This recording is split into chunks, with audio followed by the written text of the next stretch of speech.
তৃতীয় দিনের মতো বিএনপি চেয়ারপারসনের গুলশান কার্যালয়ে বিএনপি রুদ্ধদ্বার বৈঠক অনুষ্ঠিত হচ্ছে এবং বিএনপি কার্যালয়ের বাইরে তাদের নেতাকর্মীদের স্লোগান দিতে দেখা গেছে। যদিও বৈঠক রুদ্ধদ্বার, কিন্তু এই বৈঠকের খবর হিসেবে যে তথ্য সামনে আসছে তা হলো যে সামনের যে নির্বাচন, সেই নির্বাচনকে সামনে রেখে বিএনপির কি কৌশল হবে, সেই কৌশল ঠিক করার জন্য এই আলোচনা হচ্ছে বলে এক ধরনের ধারণা বিএনপির দিক থেকে দেওয়া হচ্ছে। এদিকে এই নির্বাচন নিয়ে আলোচনা বেশ কিছুদিন আগে শুরু হয়েছিল আওয়ামী লীগের দিক থেকে। আওয়ামী লীগের কার্যনির্বাহী কমিটির সভায় দলের সভানেত্রী শেখ হাসিনা দ্বাদশ সংসদ নির্বাচনের প্রস্তুতি নিতে দলীয় নেতাকর্মীদেরকে আহ্বান জানিয়েছিলেন। এরই মাঝে আপনারা জানেন যে জাতীয় সংসদে অধিবেশন চলছে এবং জাতীয় সংসদে যারা যোগ দিচ্ছেন তারা বেশ গরম গরম বক্তৃতা দিয়ে প্রতিদিনই সংসদ জমজমাট করে রাখার চেষ্টা করছেন। আজ প্রধানমন্ত্রী শেখ হাসিনা তিনি ইতিহাস ঘনিষ্ঠ বেশ কিছু বক্তব্য তুলে ধরেছেন। সেখানে তিনি বিএনপির প্রতিষ্ঠাতা জিয়াউর রহমানের সমালোচনা করেছেন, পাশাপাশি বলেছেন যে তার দলেও বেঈমান ছিল, খন্দকার মোশতাক ছিলই, এটা তিনি অস্বীকার করেন না। এবং বিএনপির প্রতিষ্ঠাতা জিয়াউর রহমানকে কেন এই বঙ্গবন্ধু হত্যা মামলায় আসামি করা হয়নি সে প্রশ্নও তিনি তুলেছেন। আসুন আলোচনা করি আমরা আসলে নির্বাচন ঘিরে বা নির্বাচন সামনে রেখে বর্তমানে বাংলাদেশের রাজনৈতিক পরিস্থিতি কি। আমি আনোয়ার সাদি আপনাদের স্বাগত জানাচ্ছি। গণতন্ত্র এই সন্ধ্যায় আমাদের সঙ্গে রয়েছেন আওয়ামী লীগের সাংস্কৃতিক সম্পাদক জনাব অসীম কুমার উকিল এমপি, রয়েছেন বিএনপি চেয়ারপারসনের উপদেষ্টা জনাব হাবিবুর রহমান হাবিব, রয়েছেন বাংলাদেশ জাসদের সাধারণ সম্পাদক জনাব নাজমুল হক প্রধান এবং বাংলাদেশের ওয়ার্কার্স পার্টির পলিট ব্যুরোর সদস্য জনাব নূর আহমেদ বকুল। সুপ্রিয় দর্শক, আপনারা জানেন তারা সবাই বাংলাদেশের ডাক সাইটে ছাত্রনেতা। আলোচনা শুরু করছি জনাব হাবিবুর রহমান হাবিব, আপনাকে দিয়ে। আসলে তাহলে বাংলাদেশের রাজনীতিটি এখন কোন দিকে, কি মনে হচ্ছে আপনার?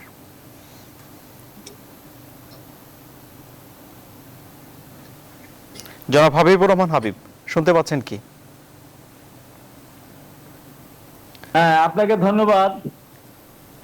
আপনার মাধ্যমে নিউজ 24 এর সম্মানিত দর্শক শ্রোতা, দেশে যারা বাইরে যারা দেখছেন তাদেরকে আমার সশ্রদ্ধ সালাম। বিজ্ঞ সাবেক ছাত্র নেতা, সাবেক জাতীয় বীরদেরকে আমার পক্ষ থেকে শুভেচ্ছা। আসলে বাংলাদেশের রাজনীতি কোন দিকে যাচ্ছে এই প্রশ্নের উত্তর দিতে গেলে এক কথা তো দেওয়া যাবে না। বাংলাদেশের রাজনীতি এখন নাই। এখন যেটা হচ্ছে যে অপরাজনীতি হচ্ছে, সরকার অপরাজনীতি করাচ্ছে। সরকার তার জায়গা থেকে হুইল চেয়ারে বসে সে এক এক সময় এক এক ফর্মুলা দিচ্ছে, এক এক ভাবে রাজনীতিকে বিভিন্ন ভাবে একেবারে বিচ্ছিন্ন করে দেওয়ার চিন্তা করছে। এখানে আমরা 4 জন উপস্থিত আছি। এখানে বাংলাদেশ জাসদের সাধারণ সম্পাদক নাজমুল হক প্রধান, জাতীয় বীর, সাবেক ছাত্র নেতা। উনি বাংলাদেশ জাসদের সাধারণ সম্পাদক হবেন কেন? উনি তো জাসদ করতেন। এই দলটাকেও ভেঙে দিচ্ছে, এদের সাথে গেছিল। এখানে যিনি আছেন এই যে ওয়ার্কার্স পার্টি, এই দলটাও গিয়েছিল আওয়ামী লীগের সাথে বিশ্বাস করে, এই দলটাকেও ভেঙে দিয়েছে। এখন বিএনপি কে ভাঙতে পারতেছে না, যে কারণে এক এক সময় একবার জিয়া রহমানকে নিয়ে আসছে, একবার নির্বাচন নিয়ে আসছে। নির্বাচন হবে এখনো 27-28 মাস পরে। আওয়ামী লীগের নির্বাচন নিয়ে তো এত মাথা ব্যথা তাদের তো নেই। তারা তো নির্বাচনের সিদ্ধান্ত নেবে 7 দিন আগে। 7 দিন আগে কতগুলি সিট কাটবে, কত ভাবে কাটবে, কতটা সিট দিবে, কয়টা দিবে না, কত পার্সেন্ট ভোট নিবে, এটা তো মিটে গেল। এটা নিয়ে এখন জাতির সামনে 2018 সালে ভোট নিয়ে একটা যে কাজটা করেছে, এটা বাংলাদেশ না সারা পৃথিবী এটা মনে রাখবে যে একটা জাতীয় নির্বাচনের পূর্বে 50 জন প্রার্থীকে কুপিয়ে গুলি করে আহত করা হলো, 17-18 জন প্রার্থীকে গ্রেপ্তার করা হলো এবং প্রত্যেকটা থানায় 5টা-6টা প্রত্যেকটা নির্বাচনের মামলা দেওয়া হলো। কয়েক লক্ষ লোকের নামে মামলা দেওয়া হলো, যা পৃথিবীর ইতিহাসে কোনো হয় এবং আগে রাত্রে ভোটটা করে ফেল এবং শত শত সেন্টারে শূন্য ভোট, শত শত সেন্টারে 100% ভোট, যা কোনো দিনও হতে পারে না। পৃথিবীর মানুষ এটা দেখে নাই। হয়তো বলে ফেলবেন যে জিয়া রহমানের সময় হানা ভোট। জনাব হাবিবুর রহমান হাবিব, একটা ছোট প্রশ্ন করি। এই যে বাংলাদেশের তারাই করেছে। জি, জনাব হাবিবুর রহমান হাবিব, বাংলাদেশের ওয়ার্কার্স পার্টি ভাঙনের জন্য আপনি আওয়ামী লীগকে দায়ী করছেন, জাসদের ভাঙনের জন্য কি আপনি আওয়ামী লীগকে দায়ী করছেন? অবশ্যই জাসদের ভাঙনের জন্য আওয়ামী লীগ দায়ী, জাতীয় পার্টি ভাঙনের জন্য আওয়ামী লীগ দায়ী, নূর আহমদ বকুলের ওয়ার্কার্স পার্টি ভাঙনের জন্য আওয়ামী লীগ দায়ী। তারা তো সবাই তো 14 দলের সাথে মহাদলের সাথে ছিল। ওই দলগুলি ভাঙবে কেন? তাদেরকে সুস্থ রাখে নাই। আমি আপনার কাছে আসি। সমস্ত জি। দলগুলিকে ভেঙে দিয়ে এককভাবে ওনারা মানে রাতের বেলা ভোট কেটে প্রশাসনকে নিয়ন্ত্রণ করে ওরা রাষ্ট্রে ক্ষমতা থাকবে। আমি আপনার কাছে আসছি জনাব নূর আহমেদ বকুল। জনাব হাবিবুর রহমান হাবিবের এই অভিযোগ কি সত্য যে আওয়ামী লীগ দল ভেঙে দিয়ে এককভাবে শক্তিশালী হয়ে ওঠে? প্রথমেই ধন্যবাদ দিই, আজকের এই প্যানেলে আমরা যারা আছি সকলে মিলেই আলোচনাটা করব। আর ধন্যবাদ সঞ্চালককে। আর হাবিব ভাইকে প্রথমেই বলি যে একটা দারুণ আবিষ্কার তিনি করেছেন, এবং এই আবিষ্কারটা আমার মনে হয় যদি ইতিহাসের পাতা উল্টান এবং জিয়াউর রহমানের দল গঠনের বৃত্তান্তটা যদি আজকে তুলে ধরা হয় এবং সামরিক শাসক থেকে রাষ্ট্রপতি জিয়া হওয়া পর্যন্ত দল ভাঙা কাকে বলে, এবং সেই ইতিহাসটা আমি হাবিব ভাইকে জাস্ট একটু পর্যালোচনা করতে বলবো যে ক্ষমতা এবং বাংলাদেশে আজকে সেই কথাটা উচ্চারণ করতেই হবে। সেটা হলো ডিজিডিএফআই এর পলিটিক্যাল উইং বাংলাদেশের রাজনীতিতে প্রথম খেলা শুরু করে জিয়াউর রহমানের সময়, অথচ আর্মি ইনস্টিটিউশনে এই ধরনের কোনো নীতিবালা বা এই ধরনের কোনো কর্মকাণ্ডের কাহিনী কিন্তু অতীতে ছিল না। দিস ইজ ফার্স্ট টাইম যে 75-এর পরে জিয়াউর রহমান যখন এলেন পার্টি গঠনের প্রক্রিয়ায় কাকে ধরে নিয়ে যাবেন, কাকে তুলে নিয়ে যাবেন, কখন তুলে নিয়ে যাবেন, এরকম কাহিনী কিন্তু ইতিহাসে বহুগুলো আছে। এবং জোর করে ভয় দেখিয়ে মন্ত্রী বানানোর দলের মধ্যে ঢোকানো, এবং তিনি এটা করেছেন। তো দল ভাঙার রাজনীতি বিএনপির শুরু, যদিও বিএনপি দাবি করে, খুব অনেক অনেক বড় বড় দাবি করে। আর হাবিব ভাই যেভাবে বললেন, আমি বলি যে এটা একটা রাজনীতি করার জন্য রাজনীতির ভাষা ব্যবহার করলেন যে দল আওয়ামী লীগের সঙ্গে দল আমরা গেছি বলেই দল ভেঙেছে। প্রত্যেকটা দলের একটা মতাদর্শিক অবস্থান থাকে, দলের ভেতরে একটা কন্ট্রাডিকশন সবসময় থাকে, আর মেজরিটি মাইনরিটি নিয়েই একটা দলের মধ্যে গণতান্ত্রিক পরিবেশ থাকে, পরিস্থিতি থাকে। এখন পলিটিক্যাল লাইন একটা স্ট্র্যাটেজিক লাইন, একটা ট্যাকটিক্যাল লাইন। এখন ট্যাকটিক্যাল লাইনে যদি কখনো কোনো ঘটনাকে কেউ যদি মনে করেন এটাকে স্ট্র্যাটেজিক লাইনে নিয়ে গিয়ে ফাইট করব, দলের মধ্যে ধরনের ঘটনা দুর্ঘটনা ঘটে, স্বার্থেরও ঘটনাও থাকে। তো বিএনপিও নিজেও বিএনপি যে ভাঙেনি তা তো না, বিএনপি নিজেও ভেঙেছে। তো তখন কে ভেঙেছিল বিএনপিকে? এরশাদ। তা যদি বলেন তাহলে এরশাদ দল ভাঙার জন্য দায়ী ছিলেন। তাহলে দল ভাঙার প্রক্রিয়াটা আসলে এদেশে মিলিটারি শাসক গোষ্ঠীরাই শুরু করেন, এবং এই দেশে মানে দীর্ঘ কয়েকটা বছর ধরে এদেশের মিলিটারি শাসক গোষ্ঠী জিয়াউর রহমান, এরশাদ এই দল ভাঙার রাজনীতি খেলেছেন। আজকে আমরা সবসময়ের জন্যই বলেছি যে একটা ডেমোক্রেটিক পরিবেশ থাকলে পরে দল রাজনীতি যদি মাঠে সচল থাকে, তাহলে একটা রাজনৈতিক স্বচ্ছতা নিয়ে রাজনৈতিক দলগুলো যেমন থাকতে পারে, তেমনি সরকারও সেই সমস্ত রাজনৈতিক দলগুলোর সহযোগিতায় নিজের সরকার পরিচালনার ক্ষেত্রেও সুবিধাজনক অবস্থানে যেতে পারেন। এখন আমাদের দেশে একটা সংকট থেকেই গেল, সেই আলোচনা যদি আসে সামনে, আমি সংকটের আলোচনা আমি একটু পরে আসতে চাই। জনাব নাজমুল হক প্রধানের কাছে একটু জাসদ ভাঙার পেছনে আওয়ামী লীগের কতটা হাত আছে জানতে চাই।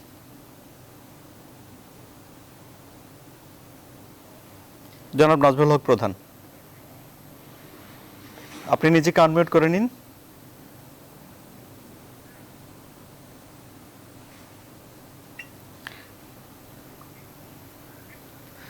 জনাব নাজমুল হক প্রধান, আপনার যদি হেডফোন কানেক্টেড থাকে মোবাইলে, কাইন্ডলি একটু খুলে নেবেন।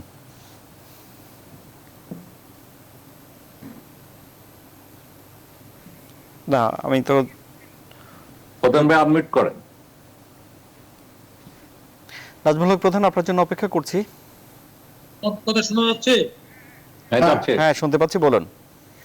জাসদের এই যে ধারাবাহিক ভাঙন, এর পেছনে আওয়ামী লীগের অবদান কতটুকু? আসলে অসংখ্য ধন্যবাদ। ইতিমধ্যে জনাব নূর আহমদ বকুল বিস্তারিত বলেছে দল ভাঙা নিয়ে। তার সঙ্গে আমি একমত হয়ে শুধু বলবো, হাবিব সাহেব যে তথ্যটা আবিষ্কার করলেন এটা মোটেই ঠিক না, মোটেই ঠিক না। আসলে বলছে বিএনপিকে ভাঙার চেষ্টা, বিএনপি ভাঙবে, বিএনপি মস্কায় গেছে। বিএনপি ক্ষমতার থেকে যাওয়ার পরে এমন করে মস্কায় গেছে, ওটা ভাঙতেছে না, ওটা নড়তেছে না, চড়তেছে না। বলে বিএনপি সম্পর্কে আমি আর কিছু বলবো না। তবে এটা ঠিক, সামরিক সরকাররা এটা দল ভাঙার রাজনীতি এবং দল গড়ার রাজনীতি শুরু করেছে। এটা যারা মাঠের থেকে রাজনীতি করে আসছে এরা আসলে দল ভাঙার খেলায় করে নাই, এবং বর্তমান সময়ে আওয়ামী লীগও আমরা আছির সঙ্গে দল ভাঙার কোনো কাজের সঙ্গে আওয়ামী লীগ যুক্ত না, এ বিষয়ে পরিষ্কার বলা যায়, পরিষ্কার বলা যায়। বলে আমি এটাই উত্তর দিচ্ছি। আমার কথা কি শোনা যাচ্ছে? জি, শুনতে পাচ্ছি, বলুন। তাহলে এখানে হাবিব সাহেব যেটা বললেন, আমি সেটাকে মানে একমত পোষণ করতে পারছি না, দ্বিমতই করি।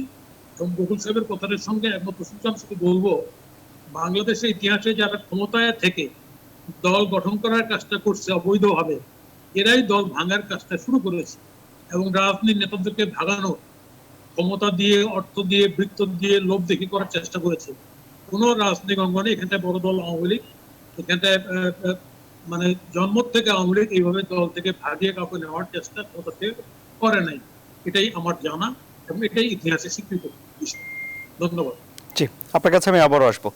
জনাব অসীম কুমার উকিল, নিজেরা শক্তিশালী হওয়ার জন্য আপনারা মিত্র দলদেরও ভেঙে দেন, অভিযোগ জনাব হাবিবুর রহমান হাবিবের। আপনাকে ধন্যবাদ। যারা দেশ বিদেশে এই টেলিভিশন সেটের সামনে বসে অনুষ্ঠান দেখছেন তাদেরকে শুভেচ্ছা।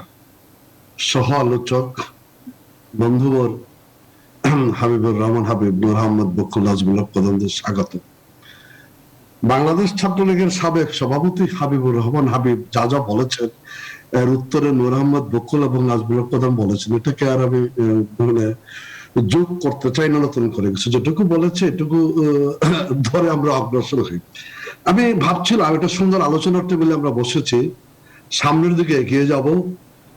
একাদশ জাতীয় সংসদ নির্বাচন পার হয়ে দ্বাদশ জাতীয় সংসদ নির্বাচনের প্রস্তুতি নিব। আমরা সবাই সেই নির্বাচনটা করতে চাই। নাজমুল হক প্রধান, নূর আহমদ বকুল, হাবিবুর রহমান হাবিব এবং আমি, আমরা সেখানে একটা প্লাস পয়েন্ট ছিল বিএনপির নতুন কমিটি না, বিএনপির যে বর্তমান কমিটি আছে সেই কমিটির প্রথম সভা অনুষ্ঠিত হয়েছে।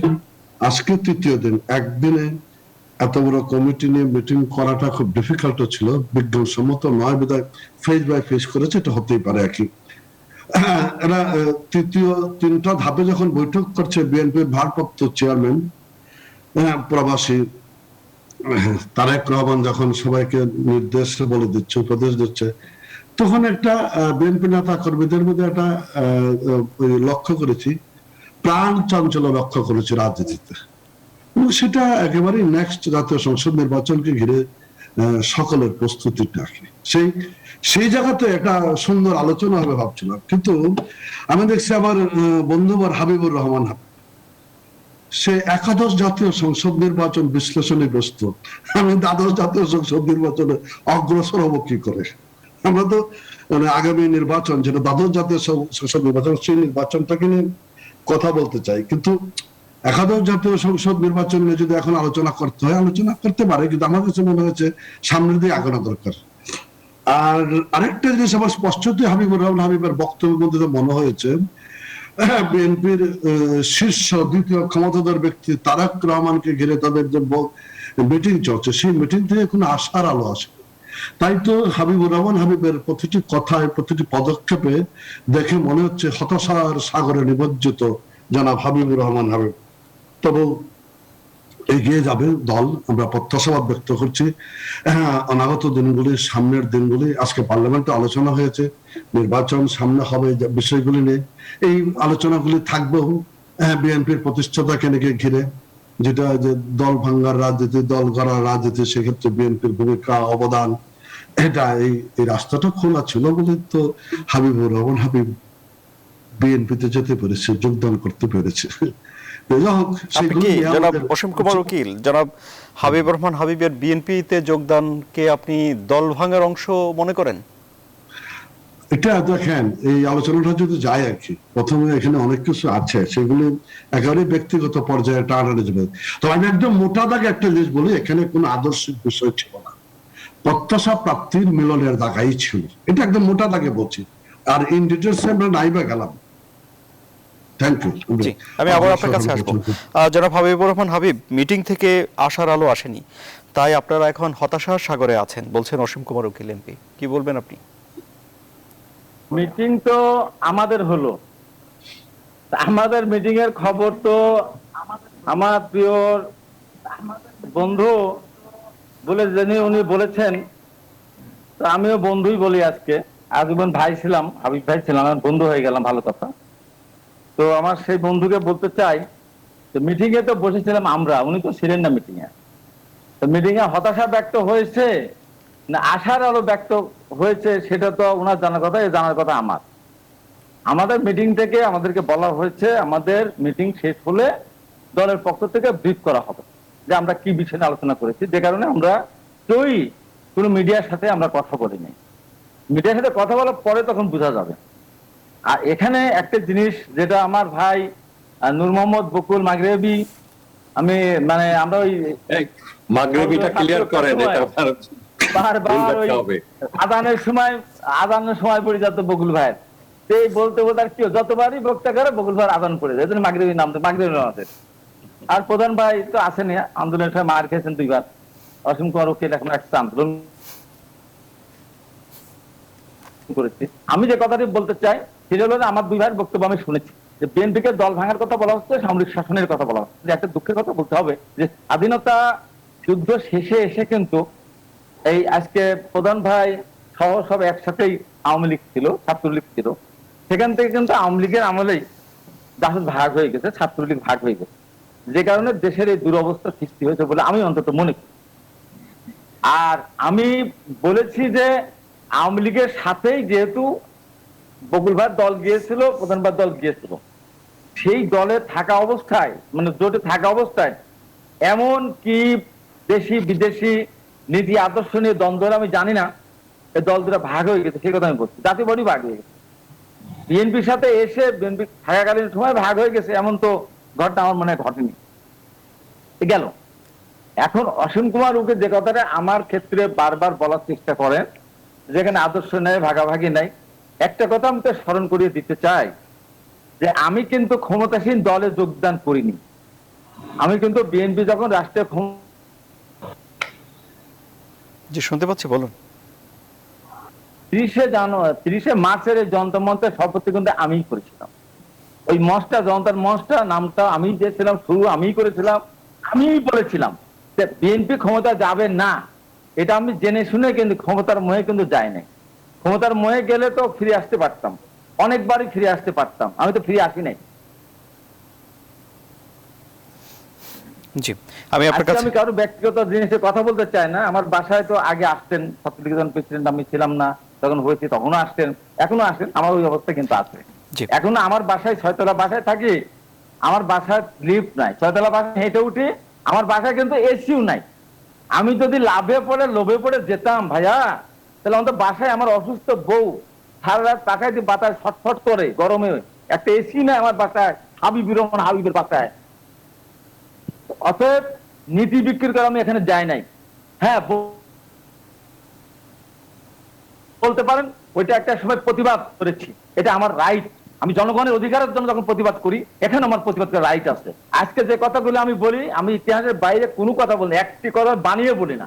আজকে বর্তমান যে অবস্থা, আজকে আমাদের আনোয়ার স্যার, ইতিহাসের শিক্ষক, ঢাকা বিশ্ববিদ্যালয়, উনি তো আওয়ামী লীগের পক্ষেই কথা বলেন। আজকে ফেসবুকে গিয়ে দেখেন, ইউটিউবে গিয়ে দেখেন উনি কি বলছেন। এই যে বর্তমান বাংলাদেশে যে রাজনীতি চলছে, এটা কোন রাজনীতি আমার বকুল ভাই কেন্দ্র লোকে ভোট দিতে পারে না, উপজেলা হয় না, মেয়র হয় না, এই ইউনিয়ন নির্বাচন হয় না। নাজুল্লাহ প্রধানের যিনি প্রেসিডেন্ট, তার সাথে আমি টকশো ছিলাম, উনিও বলেছেন এটা ভোট না, এটাকে ভোট বলে না। সেখানে আমার বন্ধু অসীম কুমার উকিল বলছেন একাদশ নির্বাচনে হাইদরাবাদ পড়ে আছে, দ্বাদশ নির্বাচনের জন্য অগ্রসর হবে কিভাবে। আমরা ওই একাদশের নির্বাচনের মতো 2014 সালের 153 সিট আগেই নির্বাচিত হওয়ার মতো নির্বাচন আমরা করতে চাই না। আর সেই নির্বাচন এখনো 28 মাস পরে হবে। 28 মাস আগে, জি জনাব হাবিবুর রহমান হাবিব, আগে আমাদের অনেক সমস্যা আছে। জি একটা এখনো কোভিড থেকে আমরা পরিপূর্ণ ত্রাণ পাইনি, পরিত্রাণ পাইনি। একটা এখনো স্কুল কলেজ বিশ্ববিদ্যালয় পুরোপুরি। বিরতির পরে সে বিস্তারিত সমাধান করতে হবে, গণতান্ত্রিক স্পেস দিতে হবে, বিরতির পর বিস্তারিত আপনার কাছে শুনবো, দিতে হবে, তারপরে তো নির্বাচনে আলোচনা। জি বিস্তারিত আপনার কাছে শুনবো জনাব হাবিবুর রহমান হাবিব। জনাব অসীম কুমার উকিল, আপনি তো বিএনপির মিটিং এ ছিলেন না, তাহলে সেখানে হতাশা না আশা ছিল তা কি করে জানলেন? এই যে হাবিবুর রহমান হাবিব প্রশ্ন তুলেছে, 1 মিনিটে এই জবাবটুকু শুনে বিরতিতে যাব। আরে আমার মিটিংয়ে যেতে হবে কেন? না, আমি এখানে বসে যা বলতেছে ওটাতে কিন্তু বোঝা যায় আমি মিটিংয়ে যাবো কেন? না, ওনার যে কথাবার্তাগুলি কথাবার্তাগুলি তো প্রমাণ করে যে কোন সঠিক দিক নির্দেশনার অভাব আছে আর কি, মিটিংয়ে যাওয়ার কোনো বিষয় নেই। আর এটা ওই রকম আর কি যে হাবিব ভাই, রাজনীতিতে আমরা সবাই বন্ধুস্থানীয়, আমরা 90-এর স্বৈরাচার বিরোধী আন্দোলনের বন্ধু, কাঁধে কাঁধ রেখে লড়াই করেছি। সেখানে হাবিব ভাই ডাকে, বকুল ভাই ডাকে, অসীম দাদা ডাকে, এটা তো একটা কালচারের ব্যাপার। এটাতে কারোর মর্যাদা বাড়ানো কমানো নির্ভর করে বলে আমি মনে করি। আপনি যদি এরকম মনে করে থাকেন আমি দুঃখিত, আমি আপনাকে কোন অর্থেই খাটো করিনি। রাজনৈতিক বন্ধু, আমরা কমরেড, সেই দৃষ্টিকোণ থেকে বলেছি। এবং সেটা 90 থেকে আজকে 21, 30, 31 বছর পরে নতুন করে এখানে কোনো কিছু নেই। আপনার এই আর ধর্মের কল বাতাসে নড়ে তো। আর রাজনীতির এই যে ভার্চুয়াল যুগে দাঁড়িয়ে লন্ডন থেকে ঢাকা পর্যন্ত বৈঠক, কি হচ্ছে আর কি না হচ্ছে সবাই সবকিছু জানে। আমার বিএনপি করার জানার মধ্য দিয়ে বিএনপি করতে হবে জানার জন্য বিষয়গুলো এই জায়গাতে নেই, একেবারেই নেই। আমরা সামনের দিকে এগিয়ে যাওয়ার কথাটা বলছি এই জন্য যে আসলেই মানে দ্বাদশ জাতীয় সংসদ নির্বাচনকে ঘিরেই সবকিছু আবর্তিত হচ্ছে এখন রাজনীতির। হাবিব ভাইয়ের কথা আশ্বস্ত হলাম যে তাদেরও আবর্তিত হচ্ছে, কিন্তু কৌশলগত কারণে হয়তো আজকে কিছু বলছে না, হয়তো আগামীতে বলবে। একটা বিরতি নেওয়ার সময় হয়ে এলো জনাব অসীম কুমার উকিল। সুপ্রিয় দর্শক, আমাদের সঙ্গে থাকুন। 90-এর অসীম সাহসী ছাত্র নেতাদের কথা আমরা শুনবো, আমাদের সঙ্গে থাকুন। বিরতি নিচ্ছি। আবারও স্বাগত। আপনারা দেখছেন জনতন্ত্র গণতন্ত্র। জনাব নাজমুল হক প্রধান, আপনাকে দিয়ে আলোচনা শুরু করি। তাহলে বাংলাদেশের রাজনীতি এখন দ্বাদশ সংসদ নির্বাচনকে সামনে রেখেই আবর্তিত হচ্ছে, তাই কি? আসলে বাংলাদেশে তো গত যে নির্বাচন, তাই না, সেই নির্বাচন নিয়ে তো জনমনে প্রচুর প্রশ্ন আছে। এমনি বাংলাদেশের নিরপেক্ষ নির্বাচন নিয়ে আমরা জানি 90-এর আন্দোলনের পরে থাকা অবস্থায় আমরা একটা কেয়ারটেকার গভর্নমেন্ট নির্বাচন আশা করেছিলাম, এবং সেই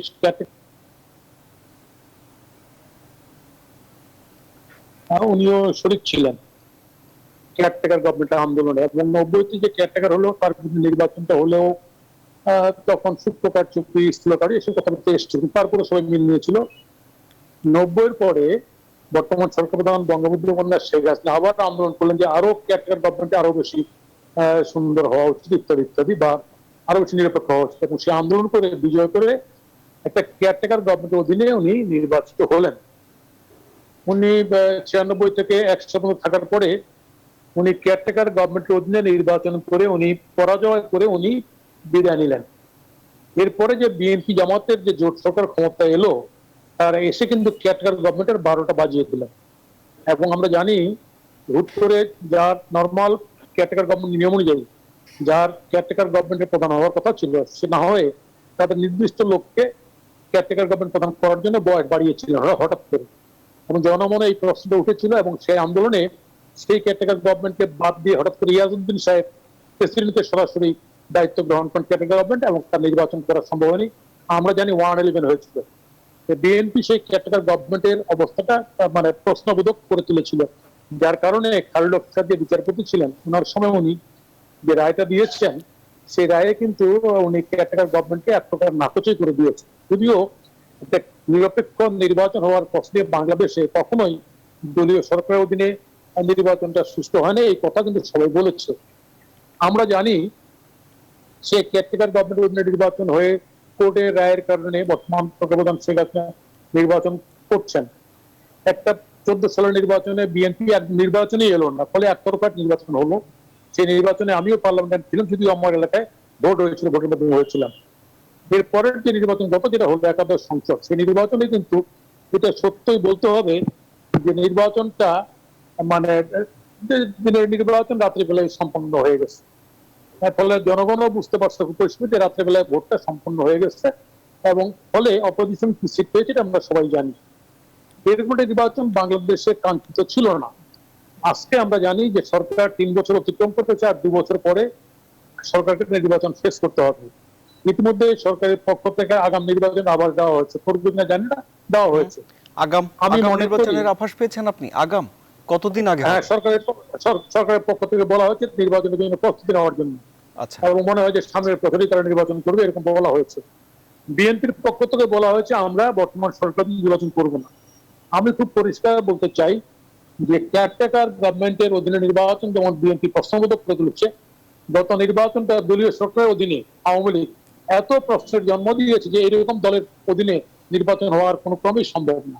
ফলে ন্যাচারালি নির্বাচন যদি করতে হয় তাহলে এখন থেকে একটা ডায়ালগ, একটা আলোচনা সরকারি দল বিরোধী দল সবার সঙ্গে একটা আলোচনা করতে হবে। অবস্থা যদি এরকম হয়, বা এরকম তো অবস্থা আছেই যে আন্দোলন করে বিএনপি, এটা জনগণও জানে যে আন্দোলন করে বিএনপি বর্তমান সরকারের পতন ঘটাতে পারছে না বা পারবেন না, এটা পরিষ্কার জনগণের কাছে। আবার জনগণের কাছে এটাও পরিষ্কার যে বর্তমান ক্ষমতাসীন সরকার যদি একটা ভালো ভোট করে সেই ভোটেই সরকারের ক্ষমতায় আসবে না। আমি দুটো জিনিস এই জায়গায় মারাত্মকভাবে জনগণের কাছে পরিষ্কার। আন্দোলন করে যেমন সরকারের পতন সম্ভব না, আবার নির্বাচন, সুষ্ঠু নির্বাচনের মধ্যে সরকারের ক্ষমতায় থাকা সম্ভব না। এটা এই পরিস্থিতিতে আমরা সামনে নির্বাচন ফেস করতে যাচ্ছি। আমি মনে করি সেই ক্ষেত্রে একটা, যেহেতু কেয়ারটেকার গভর্নমেন্টের চরিত্রটাকে আমরা শেষ করে দিয়েছি, আবার এখানটায় আমরা দলীয় সরকার নির্বাচনটাকে প্রশ্নবোধক করে ফেলেছি। ফলে কিভাবে একটা ভালো নির্বাচন হতে পারে, যে নির্বাচনে সবাই অংশগ্রহণ করতে পারে, তার আলোচনাটা এখন থেকে শুরু করা উচিত। অনেক ধন্যবাদ আপনাকে জনাব নূর আহমেদ বকুল। কিভাবে একটি ভালো নির্বাচন হতে পারে সেই আলোচনা শুরু করা দরকার না, ওনাকে পাচ্ছি না আমরা। জি, জনাব হাবিবুর রহমান হাবিব, তাহলে না, হ্যাঁ জনাব নূর আহমেদ বকুল, আপনার কাছেই যাচ্ছি যে কিভাবে একটি ভালো নির্বাচন করা যায় সেই আলোচনা এখনই শুরু করা দরকার বলে মনে করছেন নাজমুল হক প্রধান। আপনি কি তার সঙ্গে একমত? অবশ্যই একটা ভালো নির্বাচনের প্রশ্নে আমাদেরকে আসলেই মানে একটু বাংলাদেশটাকে যদি আমরা 50 বছরের একটা পর্যালোচনায় নেই, যেহেতু আমরা বাংলাদেশের 50 বছর উদযাপন করছি, এখানে কতগুলো জিনিস কিন্তু ওই চোখ ঠেরে মন বোঝানো বা মন ঠেরে চোখ বোঝানো এখন আর চলবে না। এখন যেটা দরকার সেটা হচ্ছে যে আমাদেরকে এই জায়গাটায় সমস্ত রাজনৈতিক দলগুলোকে এটা একটা ভাবতে হবে। কারণ 12 হাত কাপড়ের যদি 13 হাত বিচি হয়ে যায় আর সেটা যদি নিয়ন্ত্রণের বাইরে চলে যায়, তাহলে কিন্তু বাংলাদেশের নির্বাচনী ব্যবস্থা ফিরিয়ে আনা যাবে না। আচ্ছা, তাহলে কে বাকর আর কে বিচি, জনাব বকুল? জি, কাকে আপনি বাকর বলছেন, কাকে আপনি বিচি বলছেন? এখানে একটা খুব পরিষ্কার, এটা তো লুকাছাপার কিছু নেই, যে বাংলাদেশের আজকে রাজনীতিতে আমলাতন্ত্রের যে প্রভাব, এবং রাজনীতিবিদরা আজকে আমলাতন্ত্রের দ্বারা নিষ্পেষিত, উল্টো আমরা বলতে পারি যে আজকে ঘটনাটা এখানে এসে দাঁড়িয়েছে। এখন সেই আমলাতন্ত্রের সঙ্গে মানে রাজনৈতিক শক্তি যদি রাজনৈতিক অবস্থানে না থাকতে পারে, আমলাতন্ত্র যদি প্রভুত্ব করে, তাহলে সেখানে নিশ্চয়ই কালো বিড়ালের আনাগোনা থাকে। এখন নির্বাচনী ব্যবস্থার যে কালো বিড়াল, এই কালো বিড়ালকে বের করতে হলে পরে রাজনৈতিক দলগুলোকেই এর সমাধানের জায়গায় আসতে হবে। এরশাদের বিরুদ্ধে লড়াই করে যখন আমরা তত্ত্বাবধায়ক চাইলাম, সেই তত্ত্বাবধায়কটাকে ক্ষমতার প্রশ্নে এসে ইনস্টিটিউশনাল না করে, প্রাতিষ্ঠানিক ভাবে সেটাকে দাঁড় না করিয়ে একেবারে প্রিম্যাচিউর অবস্থায়, একেবারে শিশুকালীন অবস্থায় আবার সেটাকে গলা টিপে মেরে দেওয়া। এবং সেটা যথারীতি আমরা দেখলাম যে মাগুরা নির্বাচন থেকে শুরু করে পরবর্তী নির্বাচনের, এবং ওই যে যেটা প্রধান ভাই বলছিলেন যে বিচারপতিদের বাড়িয়ে দিয়ে, বয়স বাড়িয়ে দিয়ে, অর্থাৎ সাংবিধানিক যে যে জায়গাগুলোতে সুযোগ দিলে, এটা ভালো বলে গেছেন মওদুদ আহমেদ, করেও গেছিলেন তিনি, আবার বলেও গেছেন তিনি যে সমস্যাটা কোথায়। তা আমরা তো এগুলো ইতিহাস থেকেই শিখছি, আর আমরা আমাদের জীবনটার সাথেই এগুলো দেখছি। আমাদেরকে একেবারে যে মানে অতীত ইতিহাস দেখছি, 54 সালের নির্বাচন আমাকে দেখতে হচ্ছে তা তো না। আমরা তো 73 সাল থেকে, স্বাধীনতা উত্তরকাল থেকে এত কটা নির্বাচন আমরা দেখলাম। এইখানে সংকটটা সবসময়ের জন্যই রাষ্ট্র ক্ষমতাটা পরিচালনা করার ক্ষেত্রে রাজনৈতিকভাবে রাষ্ট্র ক্ষমতা পরিচালনার প্রাধান্যটা আমাদের দেশে প্রায়শই ঘটছে না, ঘটছেই না বলা যায়। কারণ এটা এক নেতা এক নেত্রী অথবা কর্তৃত্ববাদী একটা জায়গার মধ্যে এটা চলে যায়। এটা রাজনৈতিক দলগুলোরও দুর্বলতা আছে, যে বড় দলগুলো ক্ষমতায় এসছেন তাদের দুর্বলতা আছে, আর তার সঙ্গে জুটে গেছে মানে ওই যে বাঘের পিছে হায়না থাকে। তো বাঘের পিছে হায়না বলতে আজকে বাংলাদেশে লুটেরাদের এত প্রভাব বেড়েছে, তাদের আর্থিক প্রভাব এতটা বেড়েছে, আর তার সঙ্গে হচ্ছে আন্তর্জাতিক যে খেলাধুলা এখানে আছে, ন্যাশনাল ইন্টারন্যাশনাল দুটো, সেই খেলাধুলার এরও একটা সংমিশ্রণ আছে। তো সব মিলিয়ে এই বাংলাদেশকে যদি একটু কি বলবো যে পর্যালোচনা করে যদি আমরা আমাদের ভবিষ্যৎ জেনারেশনের জন্য একটা প্রতিষ্ঠান তৈরি করে না যায়, হ্যাঁ আমি 30 বছর ক্ষমতায় থাকলাম, তাতে কি এসে গেল? জি। ইমেলদা মার্কোসও ছিল। অনেক ধন্যবাদ জনাব নূর আহমেদ বকুল, আপনার বক্তব্য খুব স্পষ্ট। জনাব হাবিবুর রহমান হাবিব, আপনার কাছে আসছি। নাজমুল হক প্রধান বলছেন যে বিএনপি জামাত ক্ষমতায় এসে কেয়ারটেকার পদ্ধতির 12টা বাজিয়েছে। জনাব হাবিবুর রহমান হাবিব। না, এখানে নাজমুল হক প্রধান এবং নূর আহমেদ বকুল যে কথাগুলো বললেন, তাদের কিছু কিছু কথার সাথে আমি আপনার ইতিহাসের সত্যতার জন্য আমাকে স্বীকার করতে হবে। নাজমুল হক প্রধান যেটা বললেন, বিচারপতির বয়স না বাড়লে কি হচ্ছে, যে বিচারপতি হোক না কেন, সেই বিচারপতি তত্ত্বাবধায়ক সরকার প্রধান হলেও বিএনপির খুব বেশি সমস্যা হতো বলে আমি অন্তত মনে করি না। কিন্তু বিচারপতির বয়স বাড়ানোর কারণে কে এম হাসান সর্বশেষ অবসররত বিচারপতি হিসেবে তত্ত্বাবধায়ক সরকারের প্রধান হবেন। এটা মওদুদ আহমেদ বুঝে করেছেন বা না বুঝে করেছেন সেটা আমি বলতে পারবো না। তবে না করলে, এখন যে বাস্তবতা যেটা, তাতে না করলে ভালো হতো, এই প্রশ্নটা আসতো না। আর দ্বিতীয়ত কথা, যে বিএনপি কিন্তু সংসদ থেকে পদত্যাগ করেছিলেন, মন্ত্রিপরিষদ ভেঙে দিয়েছিলেন, এবং কে এম হাসানকে যখন অফার দেওয়া হয়েছিল, কে এম হাসান এই যে গন্ডগোলের কারণে বিতর্কিত ভাবে উনি দায়িত্ব নিতে চান নাই, এটা বাস্তবতা। সেটাও একটা পর্যায়ে ছিল। এখন ধরেন এরপরে যখন 2000 এই যে আপনার খায়রুল হক সাহেব বাতিল করলেন, বাতিল করার পরেও কিন্তু খায়রুল হক সাহেব একটা কথা বলেছিলেন যে ওই আরো 2টা নির্বাচন হওয়া দরকার কেয়ারটেকার সরকারের অধীনে, এবং ওনারও রায়টাও বিতর্কিত ছিল। 2 বছর উনি অবসর যাওয়ার পথে রায়টা দিয়েছিলেন।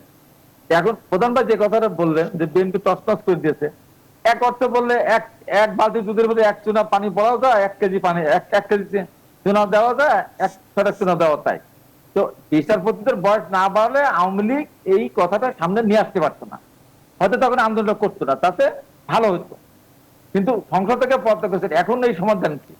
এখন শুধু তো নির্বাচনটা আপনার তো ওনার দুজনেই স্বীকার করেছেন, এখন এটা নির্বাচন হচ্ছে না। আজকে নির্বাচন ব্যবস্থা ভেঙে পড়েছে। আপনার ইউনিয়ন কাউন্সিল নির্বাচনে ওপেন চেয়ারম্যানদের পক্ষে সিল মারা হয়, উপজেলাতে করা হয়, মেয়রদেরও করা হয়। এটা টোটাল জাতীয় সংসদ, প্রত্যেকটা ক্ষেত্রে। এখান থেকে আমরা 4 জনই যত ছাত্র রাজনীতি করে আসছে, অসীম কুমার উকিল উনি এখন সরকারের দলের এমপি, উনি গুরুত্বপূর্ণ পদে আছেন। উনাকেও দলকে বলতে হবে, বুঝাতে হবে যে আমরা আজকে 13-14 বছর ধরে ক্ষমতা, এই টার্ম 15 বছরে একটা না ক্ষমতা থাকবে। আমরা একটা পরীক্ষা করি না কেন, জনগণের সামনে একটা পরীক্ষা দিই না কেন, যে আমাদেরকে জনগণ গ্রহণ করে কিনা? এই একটা পরীক্ষা দিতে হয়। তো এখন যদি বিএনপি তো নাই, আওয়ামী লীগের পাশে তো বিএনপি নাই, তো তাহলে সমস্যাটা কি? অন্যান্য বাংলাদেশের দলগুলো বিএনপির বাইরে আর যে দলগুলি আছে, কোন দলই এককভাবে নির্বাচন করে আওয়ামী লীগের বিরুদ্ধে সরকার গঠন করার মতো কোন অবস্থাই নাই কারণ। আচ্ছা বিএনপি তো, বিএনপি তো আওয়ামী লীগের ভাষায় নেই। তাহলে একটা নির্বাচন, জনগণ যে নির্বাচন ভোট দিতে পারে, ধরেন 2টা টার্মে নতুন প্রজন্মে যারা ভোটার, তারা কিন্তু ভোট দিতে পারে নাই। ছাত্রলীগের থেকে ভোটার হোক আর ছাত্র দল থেকে ভোটার হোক, বা ছাত্র মৈত্রী থেকে হোক আর দেশের ছাত্রলীগের একটা ছেলে হোক, 18 বছর পার হওয়ার পর তারা ভোটার হচ্ছে, 2 নির্বাচন তারা ভোট দিতে পারে না, ভোট দেওয়ার প্রয়োজন পড়ে নাই। ছাত্রলীগের, আওয়ামী লীগের লোকেরা ভোট দিতে পারে না, বিএনপি লোকেরা ভোট দিতে পারে, সাধারণ মানুষ ভোট দিতে পারে না। ভোট দেওয়ার একটা ব্যবস্থা করা উচিত, যাতে আমরা এই কয়জনে আমরা আন্দোলন সংগ্রামের থেকে আমি আপনার কাছে আমি আবারও আসবো আশা করছি জনাব হাবিবুর রহমান হাবিব। আমাদের আজকে দাবি থাকবে মানুষের ভোট দেওয়ার মতো, মানুষের ভোটটা দিতে পারে সেই রকম একটা বিধি ব্যবস্থা আমাদের তৈরি করা দরকার, এটা জনগণ চায়। জনাব অসীম কুমার উকিল, হাবিবুর রহমান হাবিব বলছেন যে নির্বাচন ব্যবস্থা ভেঙে পড়েছে, কি বলবেন আপনি? আলোচনাটা শেষ পর্যায়ে এসে গেছে। শেষ পর্যায়ে কথা এটাই যে আমরা আগামী নির্বাচনের প্রস্তুতি নিচ্ছি, আমরা সবাই আগামী নির্বাচন করব। নির্বাচন পদ্ধতি নিয়ে প্রক্রিয়ার কথা আছে, জনাব নাজমুল হক প্রধান, নূর আহমেদ বকুল এবং হাবিবুর রহমান হাবিব বলেছে। আমরা অবশ্যই একটা কথা বিশ্বাস করি যে নির্বাচনের বিকল্প নির্বাচন। আমরা 4 বন্ধু রাজনৈতিক অঙ্গনে আমরা আন্দোলনটাই করেছিলাম 90 সালে।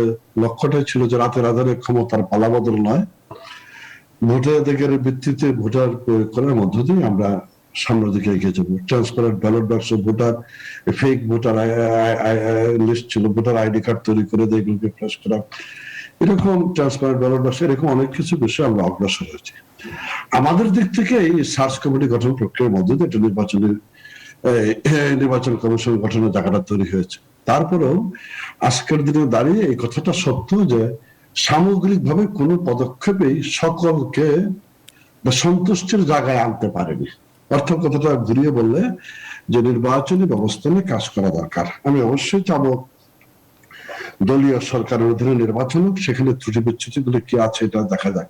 আমি অবশ্যই বলবো যে সার্চ কমিটি গঠন প্রক্রিয়াটাকে কিভাবে যুগোপযোগী করা যায় এগুলি নিয়ে কাজ করা দরকার। আমি ফাইনালি বলবো এটা নির্বাচন সামনে, নির্বাচন কমিশন গঠিত হবে, তারপর সামনের দিনগুলোতে নির্বাচন হবে, এগুলি নিয়ে সকলেরই এখন কাজ করা দরকার।